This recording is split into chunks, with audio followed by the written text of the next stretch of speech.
Hello guys, welcome to my YouTube channel. আজি আমি class 10 অসমীয়া পাঠ্যপুথিৰ 13 নম্বৰ পাঠ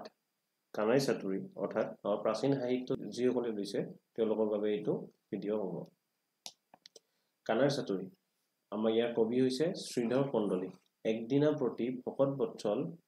কৃপাময় দেৱ হৰি ৰজনী প্ৰভাতে সুতিয়া আচন্ত মিছা অপমান কৰি। ইয়াতে কি কোৱা হৈছে যে এদিনাখন শিশু শ্ৰীকৃষ্ণই মিছা চল কৰি দুপৰীয়ালৈকে শুই আছিল। মিছা অপমান অৰ্থাৎ ইয়াতে চল অপমানৰ অৰ্থত ইয়াক চল বুলি কোৱা হৈছে আৰু সুতিয়া মানে হৈছে ইয়াতে শুই থকা সুতিয়া মানে হৈছে শুই, আচন্ত মানে হৈছে আছে, ৰজনী প্ৰভাতে মানে হৈছে ইয়াতে আমাৰ ৰাতিপুৱালৈকে। তাৰপিছত দিয়া আছে যে সেই সময়ত গোপ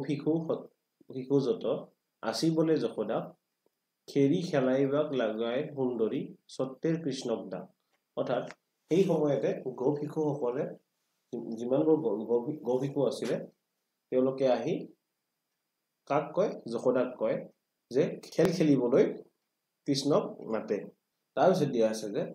শুনিয়াত এখনে নন্দৰ ঘৰিণী কৃষ্ণক ডাকিবে লৈলা।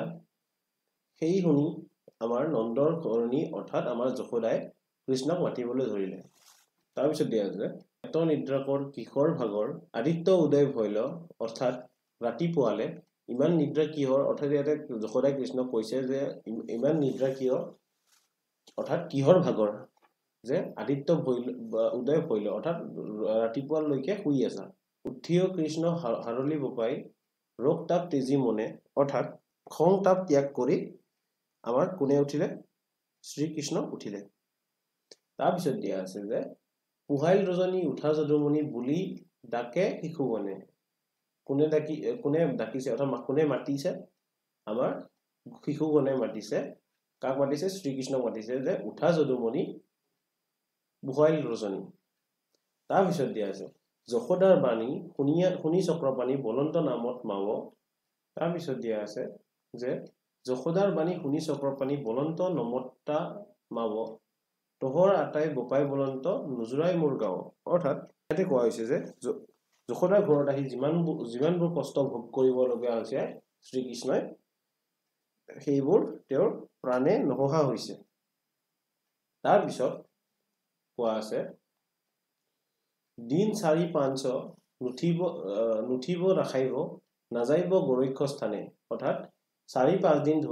ধৰি তেওঁ নুঠিব আৰু নোখোৱাকৈ থাকিব আৰু নাযাব কলৈ, গৰক্ষ স্থানে অৰ্থাৎ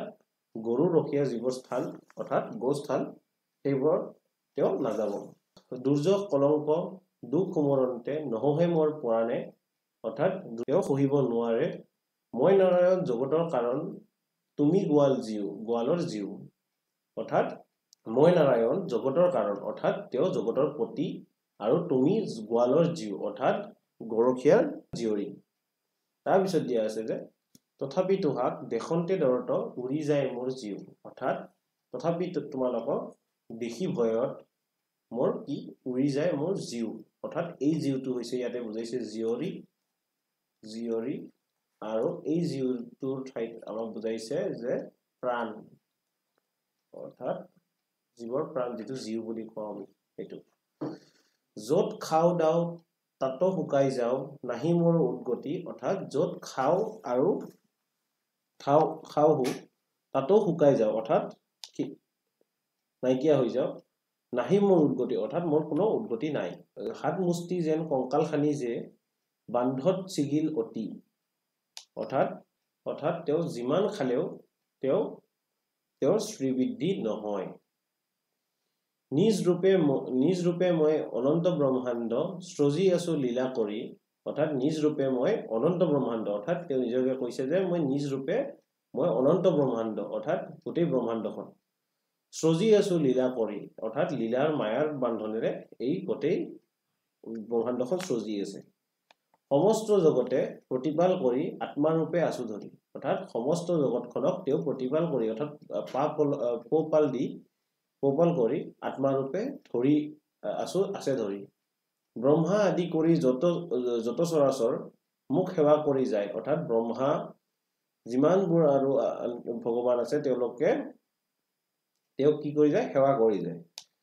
তোৰ ঘৰে আসি গৰু চাৰি ফুৰু কৰ পৰা ভাত খায় অৰ্থাৎ তোৰ ঘৰত আহি অৰ্থাৎ কাৰ ঘৰত আহি ইয়াত কথা কৈছে আমাৰ যশোদাৰ ঘৰত আহি গৰু চাৰি ফুৰিছে কি খায় কৰ পৰা ভাত খায় অৰ্থাৎ ঠাণ্ডা বা বাহি ভাত খায় নাৰায়ণ ৰূপে অনন্ত সজ্জাত জলত পৰি শয়ন অৰ্থাৎ আমি দেখো যে শ্ৰীকৃষ্ণ আমাৰ জীৱ ফটোত দেখো যে আমাৰ সাপ থাকে পঞ্চমুখী সাপ থাকে তাৰ তলত তেওঁ শুই থাকে আৰু পানী থাকে চাৰিওপিনে তো আৰু পদুম ফুল থাকে কিছু তো এইবোৰ হৈছে ইয়াক কৈছে যে অনন্ত সজ্জা নাৰায়ণ ৰূপে অনন্ত সজ্জাত জলত পৰি শয়ন অৰ্থাৎ তেওঁ শুই নাভি পদ্ম হন্তে ব্ৰহ্মা উপজাইলো সজিল তিনি ভুৱন অৰ্থাৎ নাভি পদ্মৰ পৰা কাক উপজালে ব্ৰহ্মাক উপজাইছিলে আৰু সজিলে তিনি ভুৱন অৰ্থাৎ ত্ৰিভুৱন তেওঁ সৃষ্টি কৰিছিলে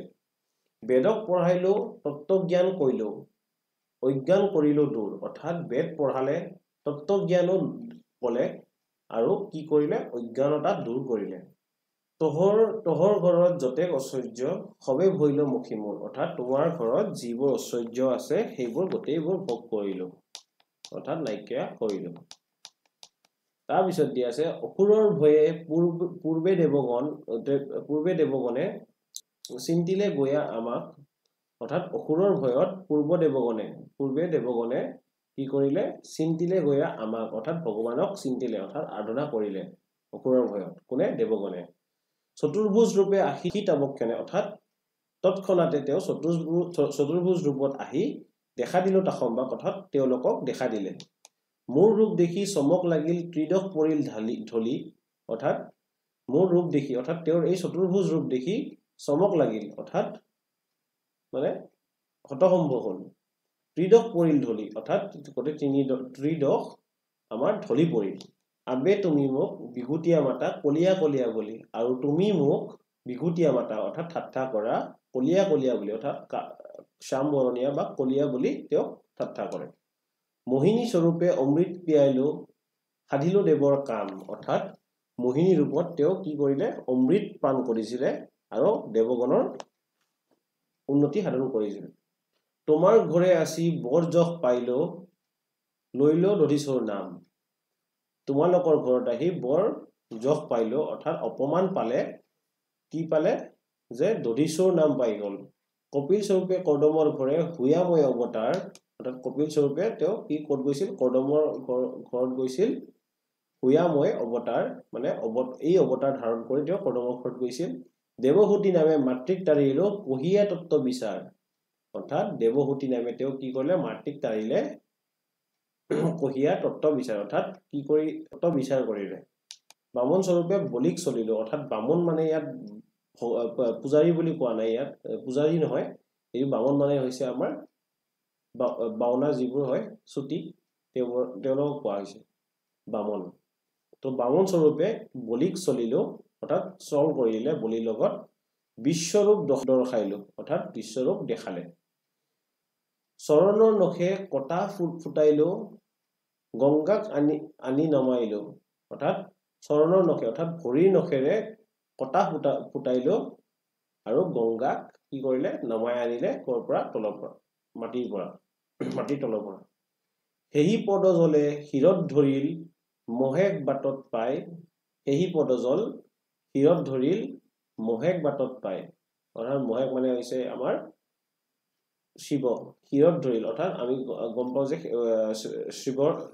শিৱৰ আমাৰ মূৰৰ ওপৰেৰে আমাৰ গংগা বয় বুলি কোৱা হয় গতিকে সেই পদজলৰ কোন পদজলৰ কথা কৈছে যে এই শ্ৰীকৃষ্ণৰ যিখিনি আমাৰ চৰণৰ নখেৰে যিবোৰ আমাৰ আহিলে গংগা আনিলে নামাই আনিলে সেইবোৰ কাৰ শিৰত ধৰিল বুলি ক'লে মহেকৰ শিৰত ধৰিল অৰ্থাৎ শিৱৰ শিৰত ধৰিলে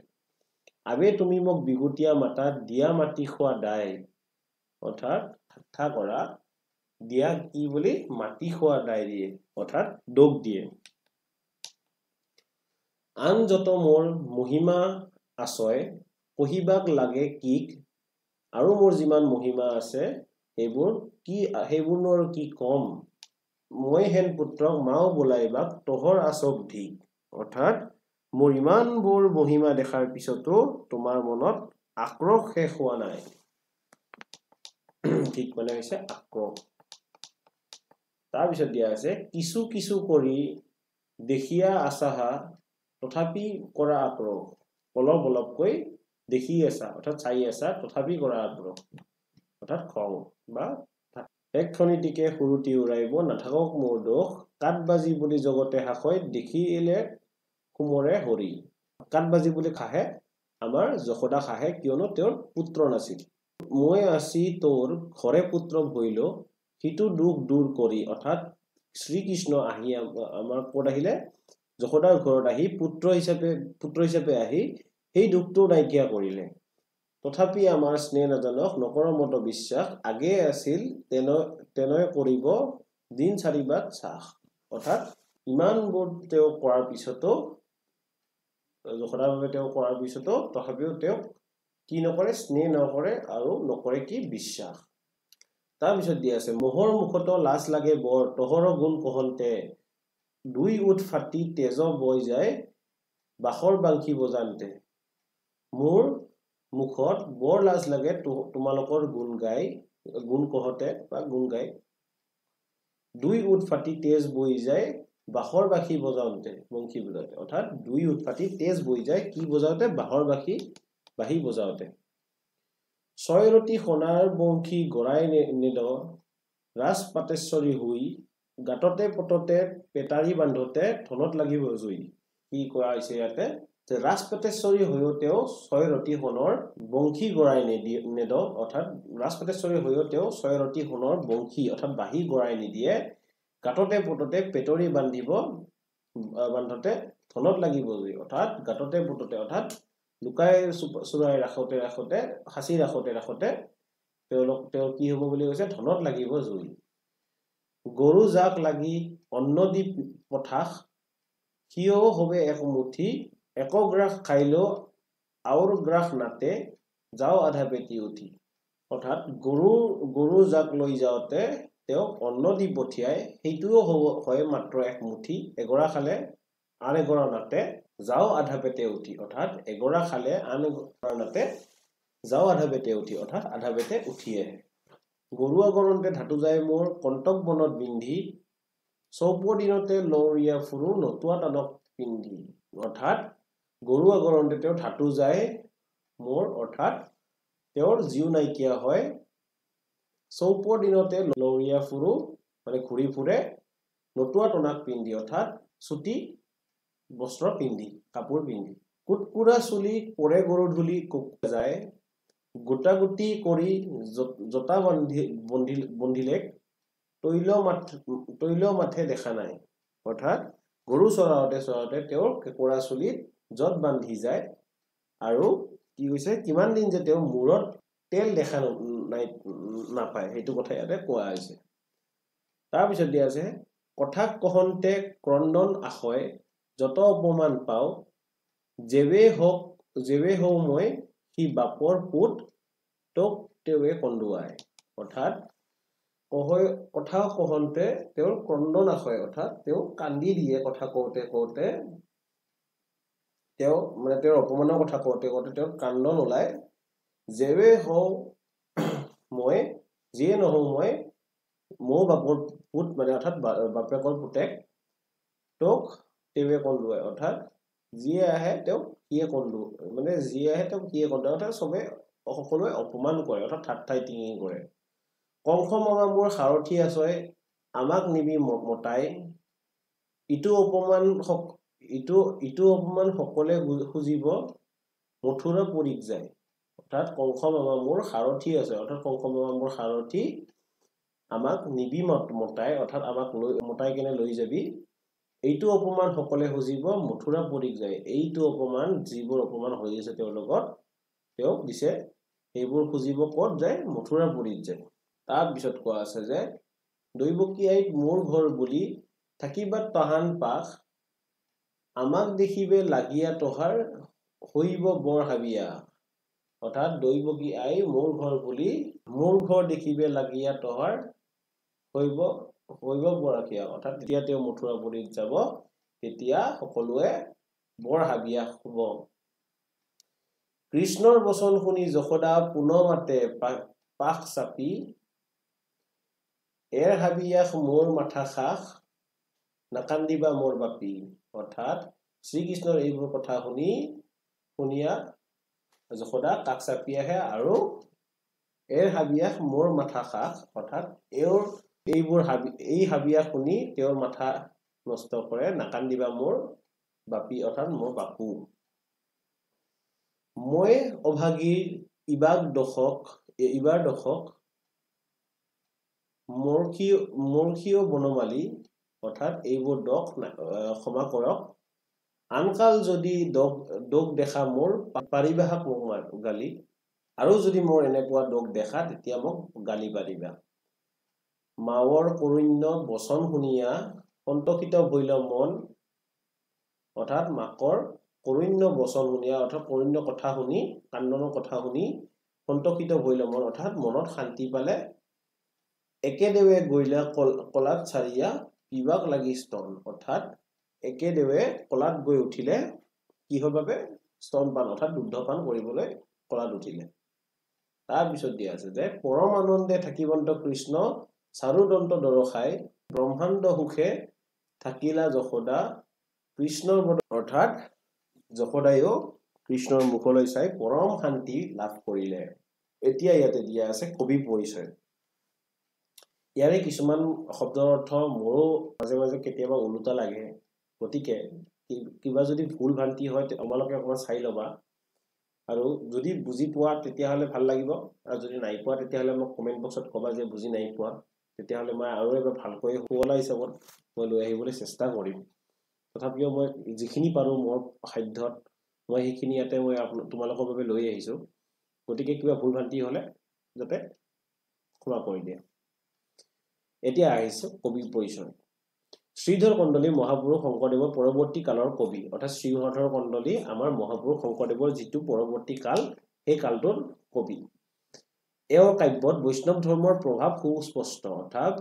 এওঁৰ কাব্য অৰ্থাৎ এওঁৰ যিবোৰ আমাৰ লিখনি তেওঁত আমাৰ বৈষ্ণৱ ধৰ্মৰ যিটো প্ৰভাৱ সেই প্ৰভাৱটো সুস্পষ্ট অৰ্থাৎ উজ্জ্বল হিচাপত আছে কন্দলীয়ে কাণখোৱা আৰু ঘুনুচা কীৰ্তন নামৰ দুখন কাব্য ৰচনা কৰে এইটো হৈছে আমাৰ ইম্পৰ্টেণ্ট শ্ৰীধৰ কন্দলীয়ে আমাৰ কি লিখে কাণখোৱা আৰু ঘুনুচা কীৰ্তন কাণখোৱা পুথিখন নিচুকনি গীতৰ আৰ্হিত ৰচনা কৰা হয় ইয়াত বিষ্ণুৰ অৱতাৰৰ লীলা মাহাত্ম্য সহজ সৰল আৰু প্ৰাঞ্জল ভাষাত বৰ্ণনা কৰিছে ইয়াত শ্ৰীকৃষ্ণৰ ঈশ্বৰত্ব আৰু মানৱ শিশুত্ব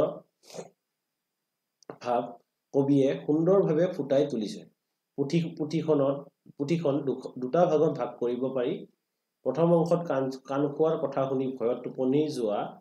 আৰু দ্বিতীয় অংশত ৰাতিপুৱা টোপনিৰ পৰা মাকে জগাবলৈ যোৱাত তেওঁ অভিমানত মাকক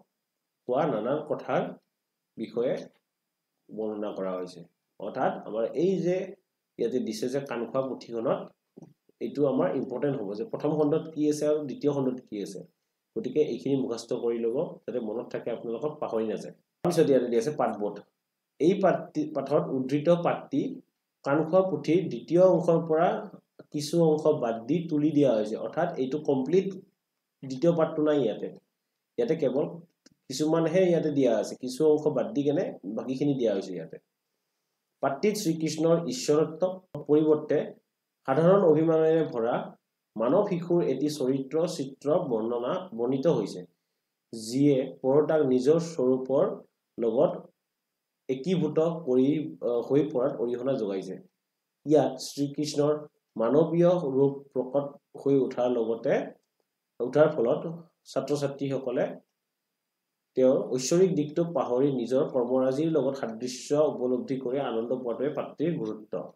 অৰ্থাৎ আমি এই যিটো পাঠটো পঢ়িলোঁ আমাৰ ইয়াতে কেৱল এটা কথাই গম পাইছোঁ যে আমাৰ ঈশ্বৰৰ মাহাত্ম্য প্ৰকাশক এই হেৰিটো যেনে আমাৰ বৰগীতবোৰ ঈশ্বৰৰ মাহাত্ম্য প্ৰকাশ হয় গতিকে ঠিক তেনেদৰে বৈষ্ণৱ ধৰ্মটো আমাৰ জানোই আমি সকলোৱে জানোই যে বৈষ্ণৱ ধৰ্মত আমাৰ কেৱল শ্ৰীকৃষ্ণৰ গুণানুকীৰ্তনেই যি কোৱা হৈছে তো গতিকে এই পাঠটো আমাৰ শ্ৰীকৃষ্ণৰ গুণানুকীৰ্তনেই যি কৰা হৈছে এতিয়া আছে ইম্পৰ্টেণ্ট কিছুমান ইয়াৰ ভিতৰত আমাৰ 3-4টা কুৱেশ্যন আমাৰ ইয়াৰ পৰাই বনে, শব্দ অৰ্থৰ পৰাই বনে। গতিকে এই শব্দ অৰ্থখিনি আপোনালোকে মনত ৰাখিব। আহি মানে হৈছে আহি, খেৰি মানে হৈছে খেলা, ৰজনী মানে ৰাতি। এইবোৰ আপোনালোকে পঢ়ি চাব। মই ইয়াতে আপোনাক কেইটামান ইম্পৰ্টেণ্ট দি আছো। যেনে হাৰলি, হাৰলি মানে হৈছে অতি মৰমৰ, এইটো হ'ব আমাৰ ইম্পৰ্টেণ্ট। সুতীয়া আহিব পাৰে, সুতীয়াটো চাই ল'ব। ৰোষ মানে হৈছে খং, তেজী মানে হৈছে ত্যাগ কৰা, এইটো ইম্পৰ্টেণ্ট তেজী। কুহিয়ালটো ইম্পৰ্টেণ্ট, সুমৰন্তে ইম্পৰ্টেণ্ট হয়। কৰকৰা ভাত ইম্পৰ্টেণ্ট হয়। তাসম্বাসটো ইম্পৰ্টেণ্ট হয়। তাবক্ষণে ইম্পৰ্টেণ্ট হয়। বিভূতীয়া হয় ইম্পৰ্টেণ্ট। তাৰপিছত আপোনাৰ কৰা যায় চৌপৰ, চৌপৰ মানে হৈছে চাৰিপ্ৰহৰ। নটুৱা, নটুৱা মানে হৈছে মতা বা তিৰোতাৰ বেশ লৈ নচা ল'ৰা। কাঠবাজিটো ইম্পৰ্টেণ্ট হয়। শেৱালি হয়। তাৰপিছত আপোনালোকৰ আছে